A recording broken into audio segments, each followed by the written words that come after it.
Media being more accessible to people should be good, right? I'm not just talking about shows dropping in all regions of the world online on the same day, so international peeps aren't forced to pirate, no.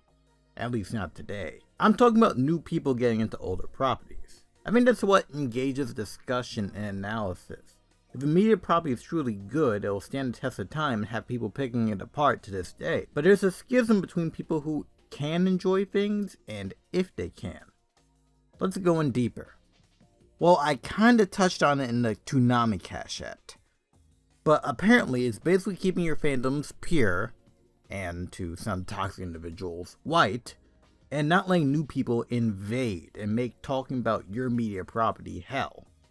Well, I used to be more empathetic towards this because some of this stuff does happen. I keep feeling like this is more like wanting to keep younger, more marginalized people outside of circles because their interpretation of media or perspective doesn't fit yours. But the women, and the children too, I hate them! Now, I'm not going to agree with people intentionally making asinine claims and headcanons only for the sake of triggering old heads either. That just contributes to the social media hellfire and doesn't make the people that you're representing, the new blood, look good at all. But some of the headcanon Jenny XJ9 as trans or Velma as a lesbian, does that really hurt? Of course, I've definitely had times where I've butted heads with fandoms, and I've got some battle scars to say the least. While people can and often do get a bad perception off of a media franchise due to its fandom, the cringe compilation loving nerds love to perpetrate this idea into oblivion, and it makes the idea of a fandom having a bad reputation stick forever, even when the event is years, even decades old. Sonic was never good. If you disagree, you can call the cops. Also, the reason is they all want to have sex with Big the Cat. Everything's made up, niggas stay woke. They must always be held accountable for it, apparently. It's almost a compliment to, quote-unquote, cancel culture, holding normal fans to something accountable for something a couple of deplorable individuals did as if everyone condoned it or even knew about it. How do I know? I don't know. Try unironically liking Sonic and Steven Universe. It gets real sad when I've had to self-deprecate or join in people trashing on my special interests just to try to justify my love for these properties in the past. Having people wince when they hear I still like Sonic or I still like Steven Universe or whatever else, only for me to have to jump through hoops to say that I'm one of the good ones. I'm not like the rest of the fandom. I'm fine. And through all those gymnastics, I still got lumped in with the rest of the fandom just because I consumed that show. And people looked at me negatively for it. So, in that case, I can't win. However, it's not like there aren't reasonable reasons to be annoyed with new audiences finding something that you hold near and dear to you. Like, for example, I like old music, especially bands like Jamiroquai. They're not niche, but not exactly mainstream friendly either, and most people who do know them from, I don't know, I guess Napoleon Dynamite or Godzilla 1998. Well, that's a lot of fish shit. Comments of a couple of songs, especially Virtual Insanity, are littered with JoJo references, because this animation right here, while it's cool, it was based on Stone Ocean from JoJo. I've liked Jamiroquai since I was in 7th grade, and it's always been disheartening for people to only get to know how good this band is through external sources. The difference is, I want more people to enjoy all of my interests in a way that's legitimate and less irony poison. I want more fans of the stuff I like so more people can see what I like, not just with Jamiroquai, but anything. Other people may bemoan the good old days before Jamiroquai, quote unquote, sold out and became mainstream and go to a more obscure band out of spite. It used to be about the music. I said slag off! This may not be you specifically, but I'm pretty sure there are people like this out there. I know we don't like to assume, but it seems like the people who do want to enact gatekeeping and want to, quote unquote, only let real fans in, come from a time on the internet where they were already forced to find insular circles to discuss niche nerd topics, because it was ostracized by normies. Now that it's cool to like nerd things, or rather, now that it's easy to make a profit off it, These nerds that are already in the fandom feel confrontational and defensive towards this blatant cultural hypocrisy, and now that they have the power to make people feel as excluded and isolated as they once felt, they want to enforce that.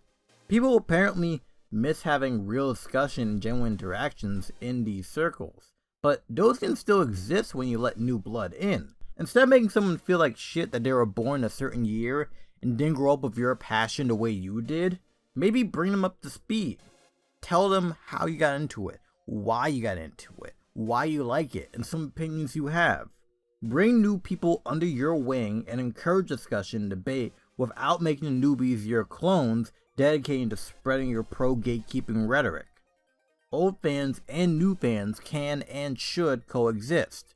I hate being this blunt, but this climate makes me less likely to care about saying some spicy shit, so I'm gonna reiterate how gatekeeping really just needs to be quote-unquote neckbeard for I don't want women, kids, or gay people in my fandom. I just get this vibe that anime avatars have their brain short circle when people headcanon a character is trans or gay. It's all valid. Again, a headcanon doesn't hurt you. But every time someone posts something, people go, well, actually, it doesn't say like that in the source material. Why do you need to feel represented? That's just SJW brainwashing. Your real problem seems to be with progressivism, because a common misconception that seems to be parroted is that I don't want to get kicked out of a fandom because people will label me a bigot. If you say bigoted shit, then yeah, you're gonna get axed. But if you're either tolerant or know how to keep your mouth shut, then you're fine? At least for now. You tell Arthur Reed that he'll never eat lunch in this town again. You either extended your stay until you slip up, or you're gonna naturally learn how to be more empathetic to people who are different than you. I do look like a dork. No, you don't. Yeah, you look like a nerd. However, I can't keep making bad faith arguments. Even though this is always gonna be completely subjective, and people are encouraged to discuss this further in the comments or elsewhere, I say how I feel because I feel it, not because I want to make people mad. And speaking as someone who has been through many fandoms with many negative experiences, that feeling of being kicked out has always been because circles worship a problematic person who seemingly can do no wrong, and criticizing their actions leaves them feeling uncomfortable of even sharing the same space as them, because all discussion that properly now revolves around them. I want to say that being a marginalized person or having an identity doesn't automatically make you a good person, and honestly, anyone, depending on the circle, can become a king, queen, or whatever of that group. It ends up transitioning into a cult of personality type thing. Let's be real, co-opting communities does happen because people are snakes, but getting into arguments and stooping to their level is never fun. If you're able to formulate as much info as you can to expel toxic people out of your community, you should absolutely do so. If your case is strong, I'm sure you're not the only person who would feel that way. People should be able to enjoy things without having the community revolve around one toxic person, but never think this is a free pass to dunk on anything progressive or inclusive, or think that you can dunk on someone solely because they're LGBT or otherwise marginalized. Anyone can be a bad person, but people can absolutely tell when you're taking advantage of a situation just to shit on a gay person for existing. Two wrongs don't make it right, though admittedly now I'm just getting into social media discussion and debate and just interaction and how we just do not exercise common critical thinking. I think the root of the matter is that fandoms are places where people exchange ideas and opinions. And I guess that's what makes talking about this so difficult, because gatekeeping is setting limits on speech. People are going to have opinions and takes that you don't agree with, but they aren't bad people for expressing those opinions. Obviously, if they aren't toxic. Twitter's an awful place. Sometimes Twitter makes me want to fucking kill myself. I hate Twitter sometimes. Yes, sir! This nigga's spitting! If they use these opinions to manufacture discourse, or they compliment toxic actions, then yes, take a firm stance on toxic individuals in your community. But otherwise, why should people not be allowed to like what you like on a mere thought that they enjoy it in a way that's different than you? Do you not see how heartless that is? Do you like having a power trip? I want to specify on this though, do not at all think I'm excusing people who just log on to Twitter or whatever and make a toxic take purely for the sake of making people mad. Because I know when a lot of people express this taste for new fans entering a fandom, they hate this, and this is much more understandable. However, at the risk of sounding like a hypocrite in this anti-gatekeeping video, let me gatekeep these people. If you make takes specifically to make people mad, knowing how stupid they are, then you are not a real fan. You're someone who needs to log off if your only way of enjoying content or discussing it is ruining it for other people and making other new people look like ignorant and smug, pompous assholes.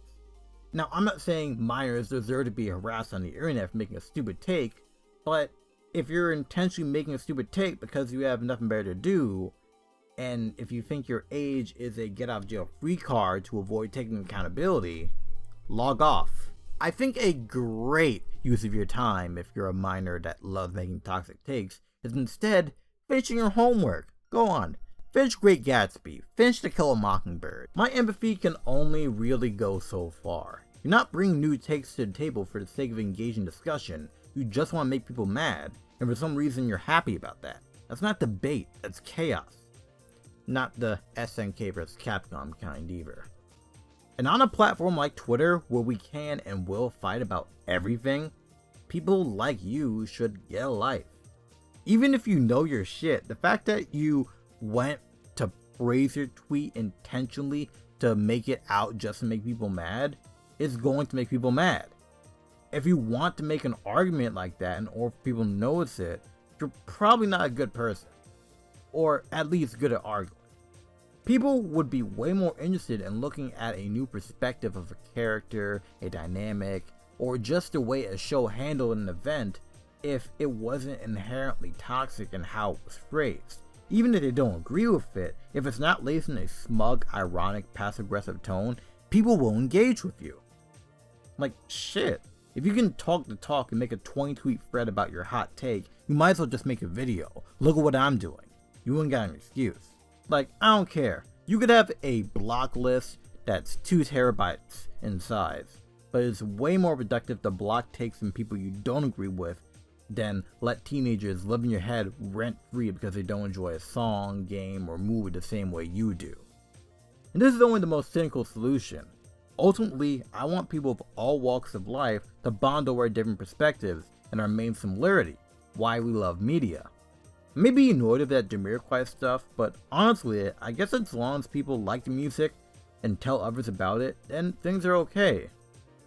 And also, you don't really need a fandom to form group discussion, solidarity, and whatnot.